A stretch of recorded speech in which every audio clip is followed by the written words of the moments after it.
अहम खबर देंगे आपको। लाहौर हाईकोर्ट से शहबाज शरीफ को बैरून मुल्क जाने की इजाज़त ना देने के खिलाफ दरख्वास्त पर अदालत ने शहबाज शरीफ की दरख्वास्त पर आयद एतराज़ ख़त्म कर दिया है। अदालत आलिया का दरख्वास्त को बाकायदा समाअत के लिए मुकर्रर करने का हुक्म दिया गया है। जस्टिस अली बाकर नजफी ने शहबाज शरीफ की मुतफरिक दरख्वास्त पर समाअत की।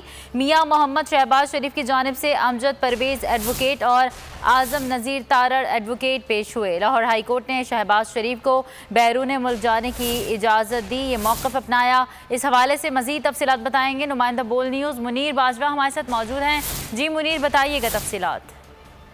बिल्कुल, हाईकोर्ट ने लीडर मियां मोहम्मद शहबाज शरीफ को बैरून मुल्क जाने की इजाज़त न देने के खिलाफ दरख्वास्त पर समाअत का आयद एतराज़ जो है वो खत्म कर दिया और अदालत ने रजिस्ट्रार ऑफिस को हुक्म दिया गया इस दरख्वास्त को बाकायदा समाअत के लिए जो है वो मुकर्रर किया जाए। लाहौर हाईकोर्ट के मिस्टर जस्टिस अली बाकर नजफी ने शहबाज शरीफ की इस मुतफरिक दरख्वास्त पर समाअत की, जिसमें ये इत्तला की गई कि लाहौर हाईकोर्ट ने 7 मई को उन्हें एक बार बैरून मुल्क जाने का इजाजत देने का हुक्म दिया था, लेकिन शहबाज शरीफ को एयरपोर्ट पर रोक दिया गया और अदालती हुक्म पर तामील नहीं की गई।